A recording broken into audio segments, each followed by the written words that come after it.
الحمد لله نحمده ونستعينه ونستغفره ونؤمن به ونتوكل عليه ونعوذ بالله من شرور أنفسنا ومن سيئات أعمالنا من يهده الله فلا مضل له ومن يضلله فلا هادي له وأشهد أن لا إله إلا الله وحده لا شريك له وأشهد أن سيدنا وسندنا ونبينا ومولانا محمدا عبده ورسوله صلى الله تعالى عليه وعلى آله وأصحابه وبارك وسلم تسليما كثيرا أما بعد فقال رسول الله صلى الله عليه وسلم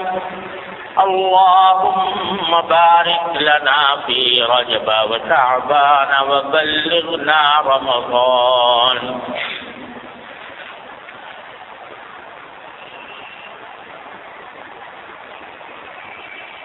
بزرگان محترم اور برادران عزیز، یہ شعبان کا مہینہ چل رہا ہے اور یہ مہینہ شرعی احکام کے اعتبار سے رمضان المبارک کا مقدمہ ہے، کیونکہ اس کے فوراً بعد رمضان کا مبارک مہینہ آنے والا ہے اور اس میں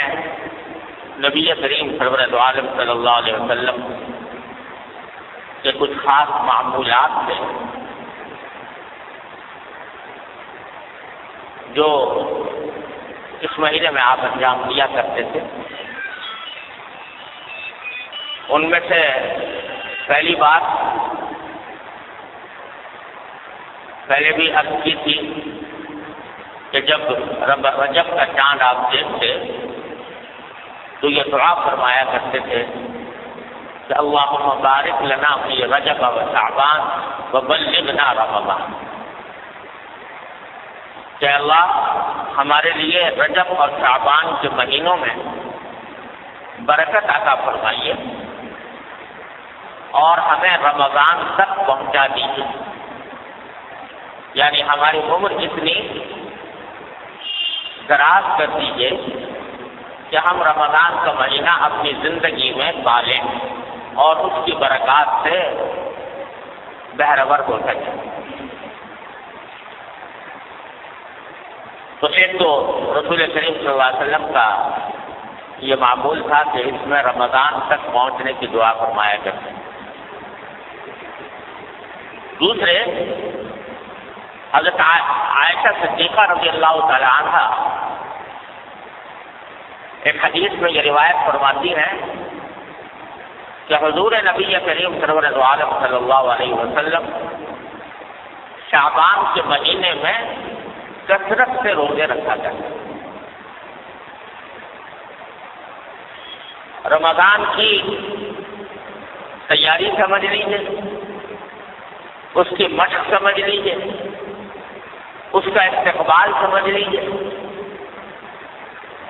بہرحال نبی کریم صلی اللہ علیہ وسلم اس مہینے میں کثرت سے نفلی روزے رکھا تھا. واجب نہیں ہے، فرض نہیں ہے، لیکن کسی بھی دن میں اللہ تبارک و تعالیٰ توفیق عطا فرما دے شعبان کے کسی بھی دن میں تو روزہ رکھنا عام دنوں کے روزے سے زیادہ فضیلت رکھتا ہے اور زیادہ اجر و ثواب کا موجب ہے. کوئی تعداد مقرر نہیں، کوئی دن مقرر نہیں، بلکہ جس وقت بھی اللہ تبارک و تعالیٰ کی طرف سے توفیق ہو جائے اس میں نفلی روزے رکھنے چاہیے. حضرت عائشہ صدیقہ رضی اللہ تعالیٰ عنہ فرمایا کرتی تھی کہ رمضان کے مہینے میں جو روزے مجھ سے قضا ہو جایا کرتے تھے نسوانی مجبوری کی وجہ سے، تو میں ان کی قضا شعبان میں رکھا کرتی تھی، کیونکہ رسول کریم صلی اللہ علیہ وسلم بھی اس زمانے میں کثرت سے روزے رکھتے تھے، تو میرے لیے روزہ رکھنا آسان ہو جاتا تھا کہ آپ بھی روزے سے ہیں، میں بھی روزے سے، تو اس سے شعبان کے روزوں کی فضیلت معلوم ہوتی ہے۔ البتہ ساتھ ہی رسول کریم صلی اللہ علیہ وسلم نے یہ بھی بیان فرمایا، صحابہ کرام کو ہدایت دی کہ رمضان سے کچھ پہلے، ایک دن پہلے یا 2 دن پہلے روزہ نہیں رکھنا چاہیے، ایک دن پہلے یا 2 دن پہلے روزہ چھوڑ دینا چاہیے، روزہ نہیں رکھنا چاہیے۔ اس کی ایک وجہ تو یہ ہے کہ تاکہ انسان رمضان کا استقبال نشاط کے ساتھ کر سکے، پہلے ہی روزے سے کمزور نہ ہو چکا ہو۔ ایک وجہ تو یہ علماء کرام نے بیان فرمائی، اور دوسری وجہ جو اس سے زیادہ گہری ہے وہ یہ کہ دین اتباع کا نام ہے، اللہ تبارک و تعالیٰ کے حکم کی اتباع، نبی کریم سرور دو عالم صلی اللہ علیہ وسلم کے حکم کی اتباع، یعنی اس کی پیروی، حکم ماننا، حکم پر عمل کرنا، دین اس کا نام ہے، اپنا شوق پورا کرنے کا نام نہیں، اور جذبات کی تسکین کا نام نہیں،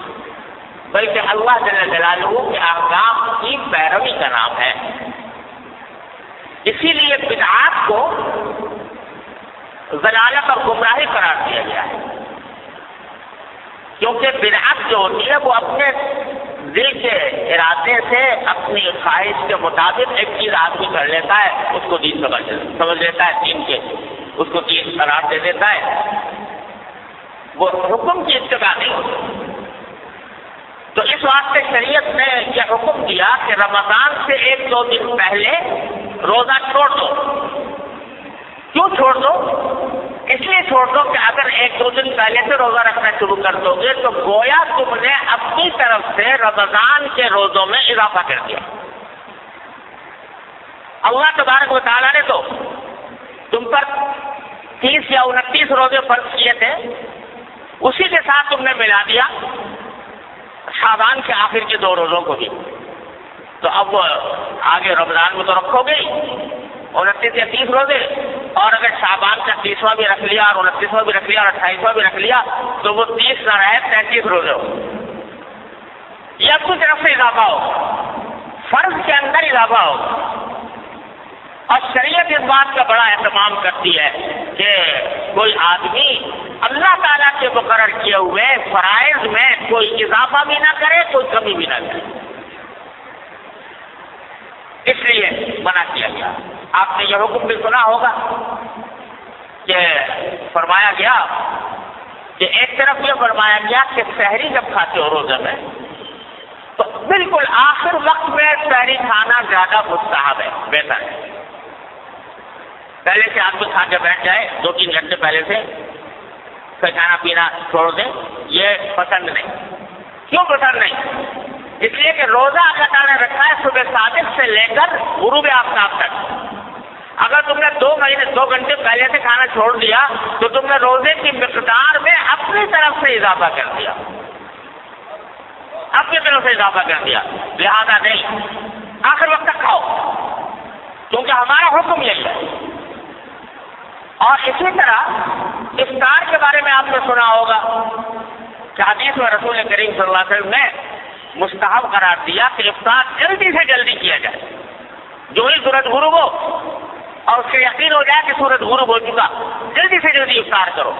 اب دیر نہ کرو۔ کیوں؟ اس لیے کہ اگر تم دیر کرو گے تو اپنی طرف سے روزے کی مقدار میں اضافہ کر رہے ہوگے۔ اللہ تعالیٰ نے تو کہا تھا غروب آفتاب تک کرنا، تم نے غروب آفتاب سے آگے بڑھا دیا، یہ اپنی طرف سے بڑھایا، تو یہ اپنی طرف سے کوئی عبادت معتبر نہیں۔ بتلانا یہ منظور ہے کہ نہ نہ بھوکا رہنے میں کچھ رکھا ہے،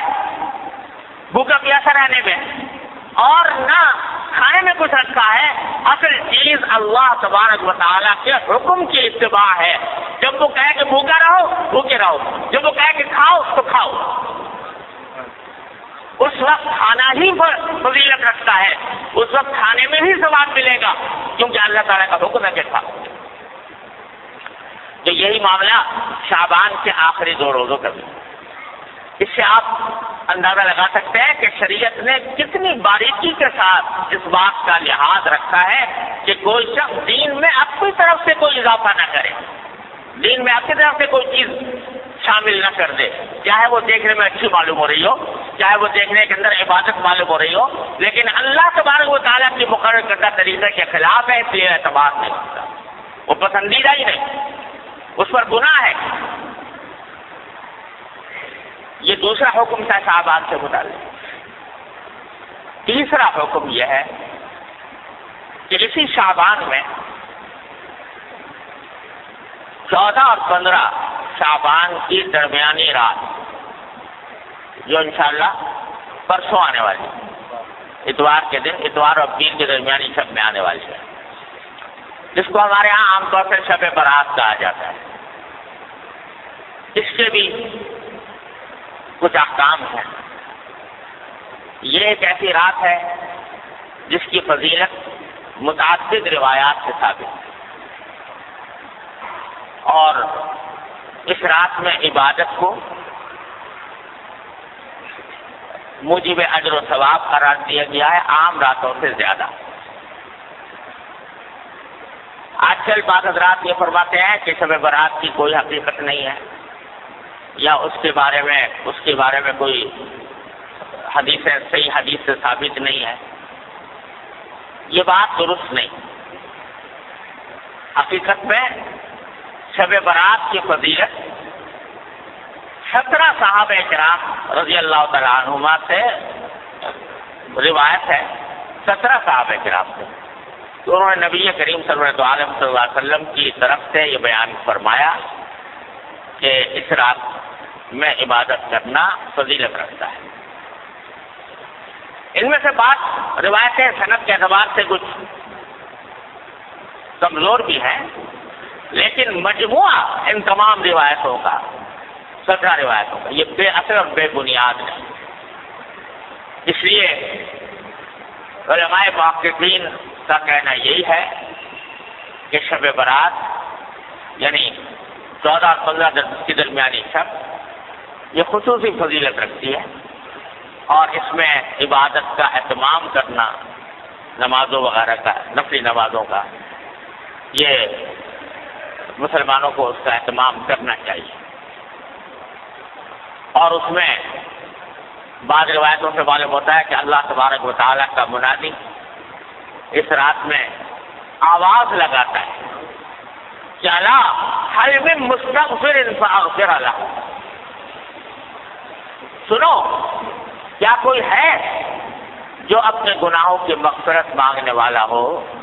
اور میں اس کی مغفرت کروں۔ هل من مبتلا فاعافیہ، ہے کوئی مبتلا مصیبت،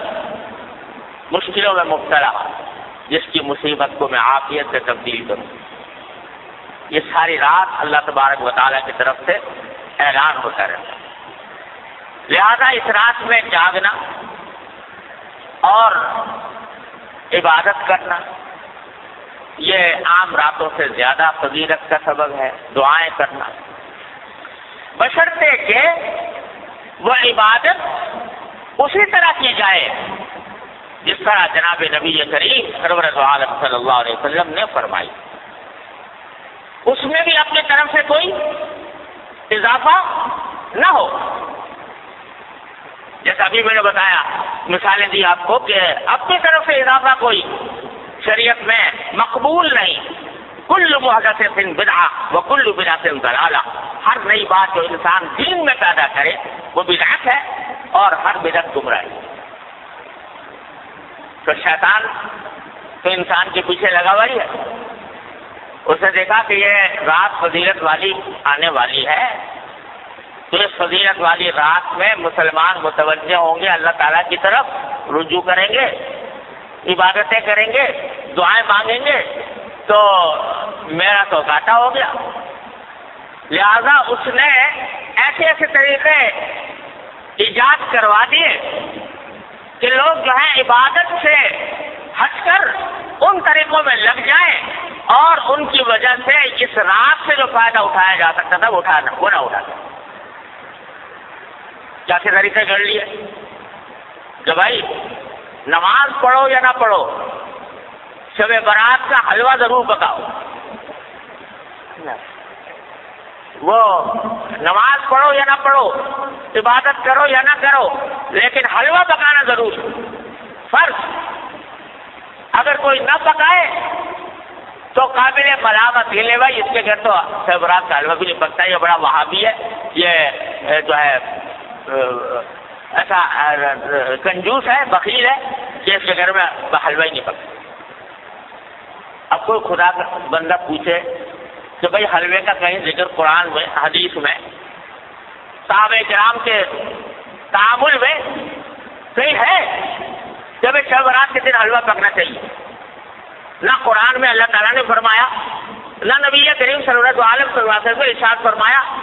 نہ صحابہ کرام کے عمل میں کہیں اس کا کوئی دور دور کوئی نشان نظر آتا ہے، مگر یہ حیاتی بات اور اس کو فرض اور واجب سے زیادہ ضروری قرار دے۔ کوئی پوچھے بھائی حلوہ نہ پکاؤ یہ بدعت ہے، ارے بھائی حلوہ پکانے میں کیا ہے؟ حلوہ کوئی حرام چیز ہے؟ تو یہ جواب، ارے بھائی حلوہ حرام کوئی چیز نہیں، روز پکاؤ، لیکن شب برات کو خاص طور پر حلوے کے لیے مخصوص کر لینا اور اس کو فرض قرار دینا اور واجب قرار دینا، کوئی نہ پکائے تو ملامت کرنا، یہ اپنی طرف سے دین میں اضافہ ہے جو اللہ تعالیٰ کو گوارا نہیں۔ ایک تو یہ شگوفہ چھوڑ دیا شیطان نے، دوسرا اس سے زیادہ خراب کہ بھائی شب برات میں آتش بازی ہونی چاہیے، الیاذ باللہ العلی العظیم، اس میں لاکھوں روپیہ آگ میں جلا دیا آتش بازی کرنے کی۔ آتش بازی ہو رہی ہے اور آپ جانتے ہو کہ اس آتش بازی میں جانے کتنے بے گناہوں کی جان لی ہے۔ گوری بازار کراچی کا آج بھی گواہ ہے، اسی شب برات کی آتش بازی کی ہلاکتوں کا گواہ ہے کہ کس طرح پورا کا پورا بازار جو ہے وہ نظر آتش ہو گیا، جل کر ختم ہو۔ اب یہ بھی وہ بات ہے کہ نہ قرآن میں، نہ حدیث میں، نہ صحابہ کرام کے تعامل میں، نہ بزرگان دین کی وصیتوں میں کہیں بھی نہیں اپنی طرف سے شب برات کے ساتھ آتش بازی کا شگوفہ چھوڑ یہ شیطان۔ حلوہ پکانا تو چلو بھائی عام دنوں میں جائز تھا، حلال تھا، یہ آتش بازی جو ہے تو عام دنوں میں بھی اس طرح آتش بازی کرنا کہ جس میں پیسے کا ضیاع ہو، جس میں جانے ضائع ہونے کا اندیشہ ہو، یہ تو عام دنوں بھی حرام ہے۔ تو اس مبارک رات میں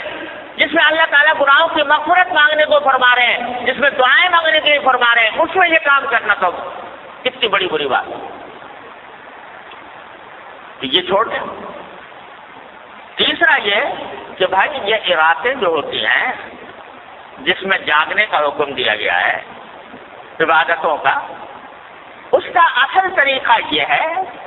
کہ آدمی براہ راست اپنے پروردگار کے ساتھ رابطہ اور رشتہ قائم کرے، تنہائی میں، خلوت میں اللہ تبارک و تعالیٰ کی بارگاہ میں حاضر ہو، وہ ہو اور اس کا اللہ ہو، اور وہ اس میں عبادت بھی کرے، سجدے بھی کرے، دعائیں بھی مانگے، تلاوت بھی کرے۔ جتنا آدمی خلوت میں، تنہائی میں اللہ تبارک و تعالیٰ کی عبادت کرے گا، اتنا ہی اللہ کے ساتھ مضبوط تعلق پیدا ہوگا، اتنا ہی اجر و ثواب ملے گا، اتنی دعائیں انشاءاللہ قبول ہوں گی۔ لیکن بعض اوقات یہ بھی ایک قصہ کھڑا ہو گیا کہ اس میں جلسوں کا سلسلہ شروع ہو گیا، جلسے ہو رہے، راتیں جو ہیں وہ جلسے کی انتظامات ہی میں صرف ہو رہے، کھانے پک رہے ہیں، دیگیں چڑھ رہی ہیں، دعوتیں ہو رہی ہیں، تو نتیجہ یہ کہ وہ اوقات جن کا لمحہ لمحہ قیمتی تھا وہ جلسوں کے انتظامات میں صرف ہو رہا ہے، دیگیں چڑھ رہی ہیں، کھانا پک رہا ہے اور لوگ دعوتیں کر رہے ہیں۔ ارے بھائی، یہ اللہ نے رات عطا فرمائی ہے، یہ اس کا جتنا بھی حصہ موقع مل جائے، اچھا تو ہے کہ پوری رات پوری نہ ہو سکے، جتنا موقع مل جائے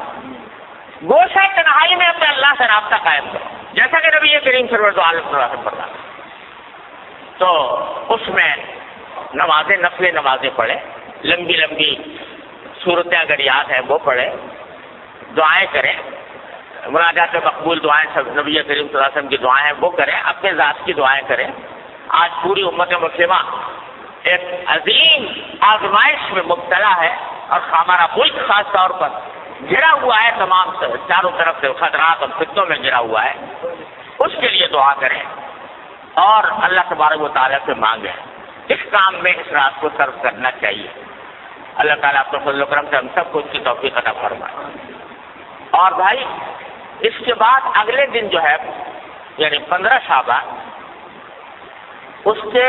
روزے کے بارے میں کوئی حدیث صحیح نہیں۔ یہ جو مشہور ہے کہ اس رات کا، اس دن کا روزہ رکھنا جو ہے وہ خاص طور پر اس دن کا روزہ، اس کے لیے جو حدیث آئی ہے وہ بہت کمزور، ضعیف ہے، قابل اعتبار نہیں۔ البتہ ابھی بات کر چکا ہوں کہ شعبان کے سارے ہی مہینے میں آپ روزے رکھا کرتے تھے، سارے مہینے کے اکثر ایام میں روزے رکھا کرتے تھے، لہذا وہ فضیلت جس طرح آج کے دن کو حاصل ہے اسی طرح کل کے دن کو بھی حاصل ہے، پرسوں کو بھی حاصل ہے، پرسوں کو بھی حاصل ہے، اور جنہوں میں نہیں رکھ سکے اس دن رکھ لو۔ لیکن خاص طور سے 15 شعبان کے روزے کی نیت کو زیادہ فضیلت سمجھ کر روزہ رکھنا مناسب نہیں، لیکن سارے شعبان میں جب بھی موقع مل جائے کر دیا جائے۔ اس طرح اس شب برات کو، اس رات کو گزارنا چاہیے، اللہ تبارک و تعالیٰ سے دعائیں کرنی چاہیے۔ البتہ ایک بات اور سمجھ لیجئے، ایک روایت میں آتا ہے کہ اللہ تعالیٰ اس رات کے بارے میں بھی آتا ہے، شب قدر کے بارے میں بھی آتا ہے کہ اللہ تعالیٰ اس رات میں اتنے لوگوں کی مغفرت فرماتے ہیں جس میں قبیلہ کلب کی بکریوں کے بال، آپ نے یہ فرمایا، قبیلہ کلب بہت بڑا قبیلہ تھا، ان میں بکریاں بہت ہوتی، ہر بکری کے جسم پہ بال بہت ہوتے، تو سارے قبیلے کی بکریوں کے بال جتنے ہیں اتنے انسانوں کی لگا مغفرت ہوتا، مگر فرمایا 2 آدمیوں کی مغفرت ہے،